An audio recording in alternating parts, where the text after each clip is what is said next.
ہمارے صاحب رحمۃ اللہ فرماتے تھے کہ جب تک ہمارے کام کرنے والوں میں صفات دعوت نہیں آئیں گی اس وقت تک اللہ تعالیٰ ان کو امت کی ہدایت کا ذریعہ نہیں بنائے گا. ہم امت کی ہدایت کا ذریعہ بننے کے لیے نکل رہے ہیں اللہ کے راہ میں. ہمیں امت کو ہر طرح سے وہاں لانا ہے جہاں امت کو چھوڑ کر جہاں رسول اللہ صلی اللہ علیہ وسلم تشریف لے گئے ہیں. وہاں لانے کے لیے ہر وہ کام ہمیں کرنا ہوگا. ہمارے پر بہت سی پابندی ہوں گی. ہم اللہ کے راہ میں نکل کر آزاد نہیں ہوں گے، بلکہ یہ دعوت و تبلیغ یہ صحابہ کرام کی نقل ہے. نقل جب تک اثر کے مطابق نہیں ہوتی مؤثر نہیں ہوتی. یاد رکھو، نقل جب تک اثر کے مطابق نہیں ہوتی مؤثر نہیں ہوتی. اس میں اثر جب آئے گا جب ہم اثر کی نقل اتاریں گے کہ اصل کی نقل جو ہے وہ اثر کے مطابق ہونی چاہیے. نقلی اس کو کہتے ہیں جو اصل کے مطابق ہو. اصل کے مطابق نہیں ہے تو نقل نہیں ہے. تو ہم وقت گزارنے کے لیے نہیں جا رہے ہیں، 500,000 روپے خرچ کرنے کے لیے نہیں جا رہے ہیں، بلکہ ہم بننے کے لیے جا رہے ہیں اور سارے عالم کے انسانوں کو ہدایت پر لانے کی نیت کر کے جا رہے ہیں. اس لیے درخواست یہ کہ کم سے کم سامان ہمارے ساتھ. ضرورت کسے کہتے ہیں؟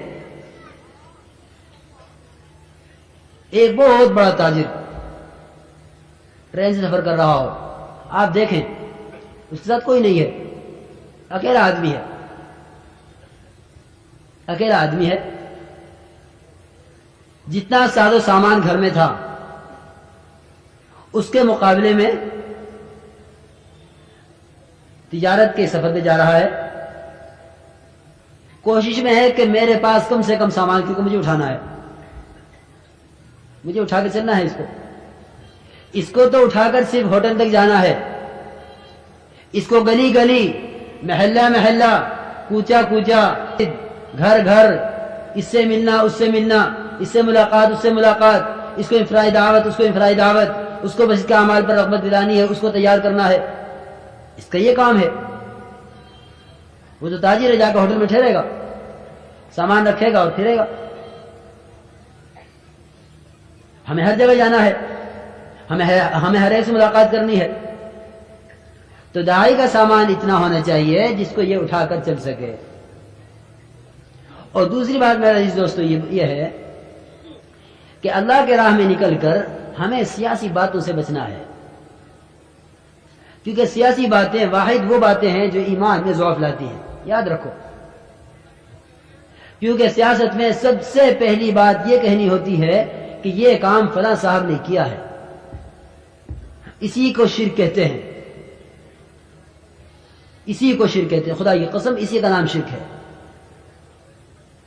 کہ یوں ہوا تو یوں ہوگا، وہ یوں کر دے گا تو یوں ہو جائے گا. پھر دوسرے درجے میں جو کہ اگر ہم سیاسی باتیں کریں گے اللہ کے راستے میں نکل کر تو پھر ملک و مال سے ہونا یہی سیکھ کر آئیں گے. امت کو یہ سکھلا کر نہیں آئیں گے اور یہ خود یہ سیکھ کر نہیں آئیں گے کہ اللہ کی ذات سے ہوتا ہے، اللہ کے کرنے سے ہوتا ہے. پھر ہمارے کام کا مزاج کہ ہر ایک جانتا ہے کہ بھئی اس کام کا سیاست سے کوئی تعلق نہیں ہے، کوئی تعلق ان کے سیاست سے نہیں ہے. یہ ایک سیدھی سادی جماعت ہے، اللہ والی جماعت کہلاتی ہے. ان کا کام صرف اعمال کو زندہ کرنا ہے، یہ اعمال زندہ کرتے ہیں، اعمال کی محنت کرتے ہیں. اعمال کی محنت میں ہم جب کامیاب ہوں گے جب اعمال سے کامیابی کے امت میں لانے کا ہمیں یقین ہوگا. لیکن اگر اعمال کو کرتے ہوئے اعمال کے علاوہ سے مسائل کے حل ہونے کو بول رہے ہیں خدا کے راہ میں نکل کر، تو پھر اعمال سے ہونے کا یقین نہیں دلا سکتے امت کو. تو ایک ہمیں نکل کر اپنے مقام پر تو ہو جاتی ہے، ادھر ادھر کی خبریں سن لیتے ہیں، خبریں ایک دوسرے کو پہنچا دیتے ہیں، لیکن اللہ کے راستے میں نکل کر ہمیں سیاسی باتوں سے بچنا ہے، اجتناب کرنا ہے کہ بھئی سیاسی کوئی بات نہ ہو. پھر وہاں جائیں گے علاقوں میں، وہاں انفرادی اجتماعی ملاقاتیں ہوں گی. ملاقاتوں میں کوشش اس بات کی ہو کہ ہم پوری دعوت دیں. 8 گھنٹے مسجد کی آبادی کی دعوت. دیکھو میرے دوستو، ہمیں یہ خیال آئے گا کہ کیسے ہو سکتا ہے. دنیا کا کون سا شعبہ ایسا نہیں جس پر امت کی جان مال وقت نہیں لگ رہا ہے. سوائے اس شعبے کے جس پر جناب رسول اللہ صلی اللہ علیہ وسلم کا پورا جان، پورا مال، پورا وقت لگا ہے۔ کیوں نہیں ہو سکتا یہ کہ 8-8 گھنٹے مسجد کی آبادی کے لیے ہوں؟ کیوں نہیں ہو سکتا یہ کہ 8-8 گھنٹے اعمال کی طرف لانے میں لگیں؟ کیوں نہیں ہو سکتا یہ کہ 8-8 گھنٹے ایک آدمی سے 8 گھنٹے محلے میں ایک آدمی سے ملاقاتوں میں صرف ہوں؟ کیوں نہیں ہو سکتا؟ یہ خوب ہو سکتا ہے اگر ہم کرنا طے کر لیں، بہت آسانی سے ہو سکتا ہے۔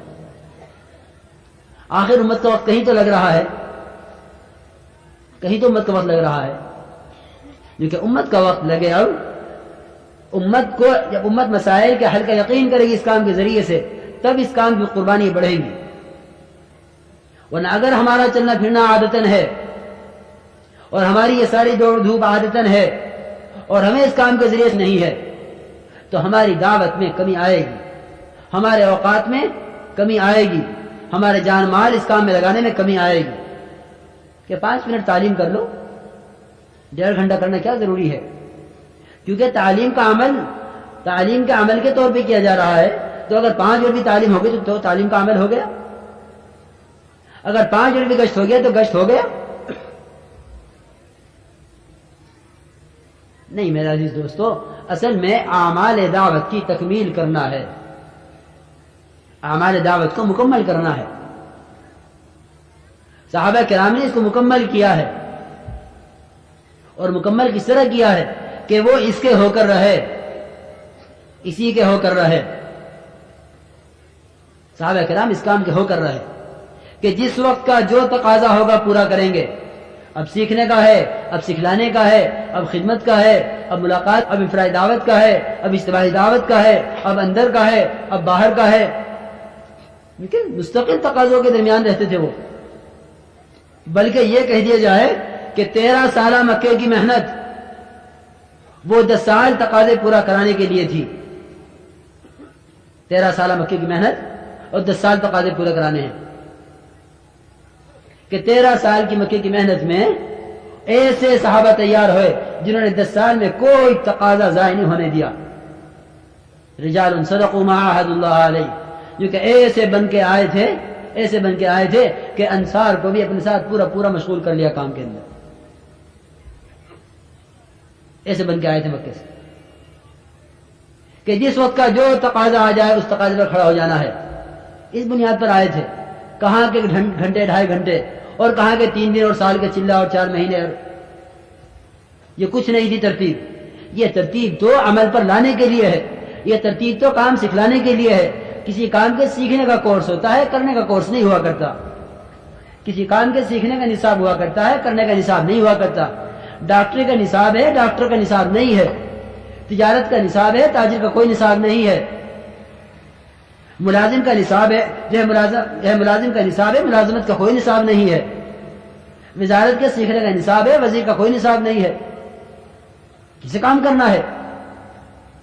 اس لیے کام کے سیکھنے کا تو نصاب ہوتا ہے، کام کرنے کا نصاب نہیں ہوتا، کیونکہ ابھی یہ کام ہمارے اندر میں اترا نہیں ہے۔ ابھی اس کام کو ہم ثواب کا کام سمجھتے ہیں کہ کر لو، یا تبلیغ والوں کے کہنے کی وجہ سے، یا اپنے علاقے میں اجتماع ہونے کی وجہ سے، یا اپنی دنیاوی مشاغل اور پریشانیوں کی وجہ سے، یا اپنے بیمار کے ٹھیک ہونے کی وجہ سے۔ صحابہ کرام کی ان ساری وجوہات میں سے کوئی وجہ نہیں تھی اللہ کے راستے میں نکلنے کی۔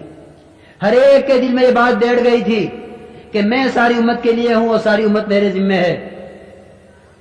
میں ساری امت کے لیے ہوں اور ساری امت میرے ذمہ ہے۔ یہ ذمہ داری ہر ایک پر تھی۔ اخرجت للناس، کہ تم لوگوں کے فائدے کے لیے نکلے ہوئے ہو، اور وہ فائدہ کیا ہے؟ تأمرون بالمعروف وتنہون عن المنکر وتؤمنون باللہ، کہ ایمان لاؤ اللہ کی ذات پر، بھلائی کا حکم کرو، برائی سے روکو۔ یہ ہر امتی کا فریضہ تھا، کیونکہ اس پر ہر ایک اتنا آیا ہوا تھا،